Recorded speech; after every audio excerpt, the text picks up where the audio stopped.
who is the manager that deserves to be in the Baseball Hall of Fame? That's not in it. That's not in it. I'm going to say just because I don't care how he gets in at this point, it's Maddon. And that's what I don't care. I don't care if Mattingly goes in as like the kid, as the guy selling beer. I mean, whatever gets him into the damn Hall of Fame because he deserves to be there. And that's what I'm wondering is, does he have to win one World Series? Does he have to win more than one? And could he not win a World Series and then have it kind of be like, hey, we should have inducted you as a player, and this is kind of like a, hey. They've done it for players. I don't know, they just kind of be like here, just go in. Exactly. Again, I'm coaching the Marlins, so yay, Donnie Baseball in the Hall of Fame, but I still got to give him at least 5 more years and maybe two more World Series before I say Don. But I agree with you. Yes, Don Manley should have been in the Hall of Fame as a player, period. But whatever. So really, Don, you're going to go with Donnie Baseball as a manager? I'm like as because you just want him in the Hall of Fame, period. Are you going Donnie Baseball too? I'm going Girardi because I love the story. Sorry, I love that look on Dan's face. You go from being manager of the year of the Marlins and getting fired, team of that, and then getting fired, and then going to the Yankees and having the Yankees for the first time in 10 years not make it to the postseason, and then he wins World Series next year. Longer than 10 years. It was at least 10 years because Torrey was there for 10 years. Yes, but they went in 96, won in 97, and then they didn't go in 08, so it'd be at least 12 years. They didn't go in 07. I mean 97. Yeah, they did go in 97. They didn't go in 98, 99, 97. They went to the playoff. They didn't win the World Series because they lost to the Indians. Because I was really hoping for a Marlins Yankees in 97. Like, you guys went to the playoffs. She's saying playoffs. Oh, okay. All right. Yeah, it's at least 12 years, but so yeah, but see, I wouldn't mind Girardi going in. So right there, you guys have named 2 Marlins going into the Hall of Fame. I like this, but Bobby Valentine. Just as a character. I mean, like, but then we get into that conversation about so much joy. Then you get into that conversation of how much does a person's character get you into the Hall of Fame? Again, we've talked about this to an extent. Ty Cobb's character alone should keep him out of the Hall of Fame. Donnie Baseball's character alone should put him in the Hall of Fame. I think anybody thrown out of a game that goes and puts the nose and the glasses on the mustache, sits in the dugout, in his mind honestly believes that's not it. Like right there, they should have been like, just here you go, here's your ticket whenever you retire, just cash. Yeah, but when's the last time you went to the Hall of Fame? Shit, God. Like, that is actually in the Hall of Fame. His little mustache and sunglasses are in the Hall of Fame. Here's another interesting manager, Francona. I think Francona should get into the Hall of Fame. I think Francona's like I mean, he won in 04, but then he had the great collapse. Yes, but he still broke a curse. Yeah. And I don't like Joe Maddon. I can't stand Joe Maddon. I think he's one of the most overrated coaches in all of baseball. But he broke the unbreakable curse. He broke the Billy Goat curse. If the Indians had won, there's no doubt at all that that he takes 2 franchises back. Because the Cubs get obviously the press. I mean, they deserve it. But the Indians are now have the longest streak. Yes. So I mean, it's like, I mean, it wouldn't be on the Red Sox level. Yeah. But the Indians have had a drought, so you would be the manager taking that out. Yep. So that would be fun if you could.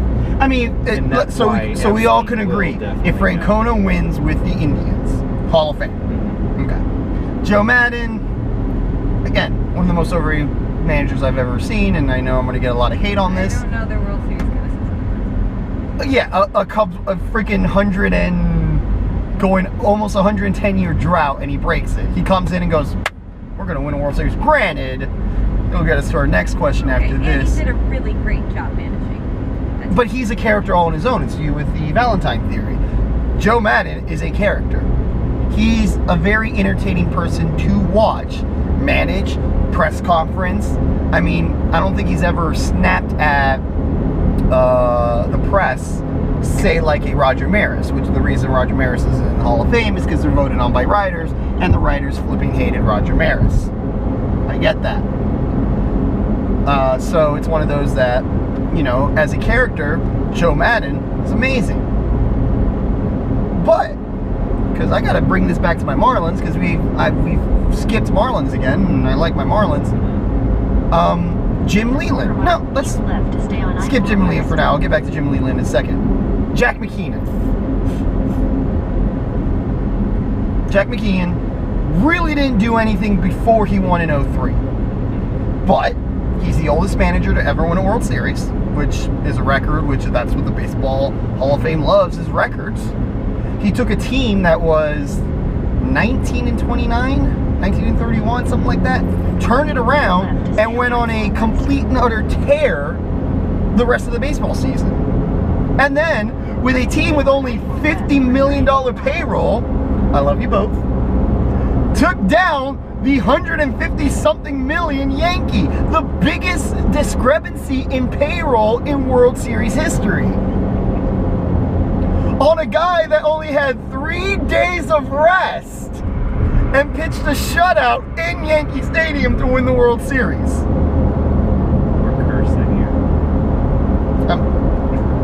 Again, that's all he did. That's all he ever did, but should someone like that who's, and again, it's one of those that the Hall of Fame doesn't look at a single thing, they look at an entire career. But Jack McKeon has had a 40-plus year career in baseball. And what's his win-loss record? Because that's like the Francona thing. If you're looking at an individual like type thing, my God, I mean, you have to get just based on 04 what they did. Yeah. But then you go with the Braves guy, Bobby Cox. Hey, we're rewarding losing by putting you in the Hall of Fame. 20 divisional titles, 1 World Series. So that means you've been to, or not 20, it's a little exaggerated, sorry Braves fans, 12 to 15 divisional titles, and you've won 1 World Series. Congratulations, you're 1 for 14. But doesn't that mean that he's more of a marathon player, that like he can bring it out in the long run, but when you give him only 7 games, it's a completely different managing style. You have 7 games to win. He's a workhorse, yeah, it's like... Yeah, but still, but you have Greg Maddux. Yeah, I mean, and again, Tom Glavine. I could have managed the Braves Kenny Lofton. Deion Sanders. Went Deion. So, but then that brings us to this player, this coach, Jim Leland. 1 in 97. Granted, not going to sugarcoat it, they kind of bought that ring. They went out and got pieces that was missing and went, hey, we're going to give the big money for you to come and win. With a team that they also built. Hey, we have these 7 players. We need another 5. Let's just go buy the 5. And Jim Leland won in 97. Then the following year, when they completely sold off the team, he had the worst record in all of baseball. Then left for Detroit. After Detroit had the worst record in baseball, he took them on a tear to go to the playoffs almost every season. Granted, he had players like Miguel Cabrera and Justin Verlander in your prime, but does someone like Jim Leland deserve to be in the Hall of Fame because he's also in the same category as Bobby Cox? Hey, I've been to the playoffs so many times that I have 1 ring. Yep. And it's not fair because if you look at it, man, there's been what, 113 World Series. 113, 112. Strike in 94, strike in 03, whatever. 112. Well, when 27 of them are Yankees, and there's only, what, 4 managers out of those 27. Only one team can win. And then you have the Cardinals, who, what, 4 of them were managers. So right there, you're already cutting some of these managers that you have to win a World Series as a manager. Does Jim Leland deserve? Because he has that 1. Does Jack McKeon? Because he has that 1. Does Francona? Because he has that 1. Because Bobby Cox only has that 1. Or Girardi has that 1. Or what? Or are you looking at great and final results, or are you looking at how you manage a team?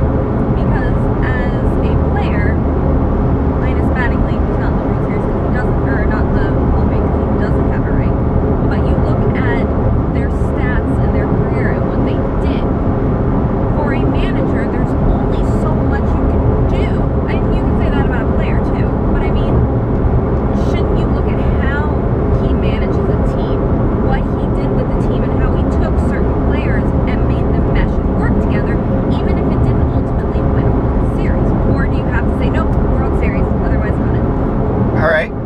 segue from that into something else, but let me get one statement in my eyes, was the ultimate goal of a baseball player or a baseball team? Win a World Series. Plain and simple. But it's, I mean, like... Does Mike Lowell deserve to be in the Hall of Fame? Well, kind of has 2 World Series rings. That's more than, you know, Ernie Banks can say. Dan Uggla has a World Series ring. Dan Uggla has more World Series rings than hits the year he was on the Giants. But that is not fair. Dan Uggla didn't do anything to get that World Series ring. Mike Lowell was an MVP that year he won the World Series ring. Edgar Renteria has 3-4 World Series rings, and one of those World Series rings was because of him. Yes. Alex Gonzalez has a World Series ring because of him. Not Josh Beckett. Because of... Josh Beckett needs to go kiss the ground that Alex Gonzalez walks on, because if it wasn't for Alex Gonzalez, Josh Beckett wouldn't have a World Series ring. Same thing with Jack McKeon. Jack McKeon needs to go, hey, you know, you're batting 120, but I love your defense so much, you get into that game. And you know what? If you hit, you hit. At the end of the day, to me, it's World Series ring, and that's why I guess I will never be able to be a person that votes on who gets in the Hall of Fame, even though I probably still vote Donnie Baseball in the Hall of Fame. He doesn't have a World Series ring, because my argument would be Ernie Banks. If he played for any other team, he'd be in the World Series. They play for the Yankees. And Puckett proves that. Yes, but Puckett has a World Series ring. And that was He didn't play in that World Series. But it's like that's. But I mean, it's just like that's. They have the same numbers, and it's just like because he's on the drought Yankees. You punish a Yankee. You bitch because I mean not you, but I mean the writers bitch because the Yankees dominate. But then they, you know, you punish the one player that's on a, you know, that's a good guy. But that's why I'm always like really defensive of him. Okay, here's another question that's kind of along that line. So there have been some, I believe there's been some Cubs players who have been in the Hall of Fame without winning World Series. Everyone from Joe Tinker to... Okay, so one of the rationales of doing that is, well, nobody can really win on the Cubs. Now that the Cubs have World Series, even though they didn't play during this era, they proved, hey, they can win a World Series. So maybe them not being in the World Series has something to do with the player, and maybe that's not justified, much like they're making the argument with Maddon as a player. So then here segues into our last question before we get to Joker. How much is it a manager or player's fault for not winning, or getting the argument is like, well, he doesn't deserve to be in the Hall of Fame because he didn't win, or who's more at fault, the player or the manager for that time?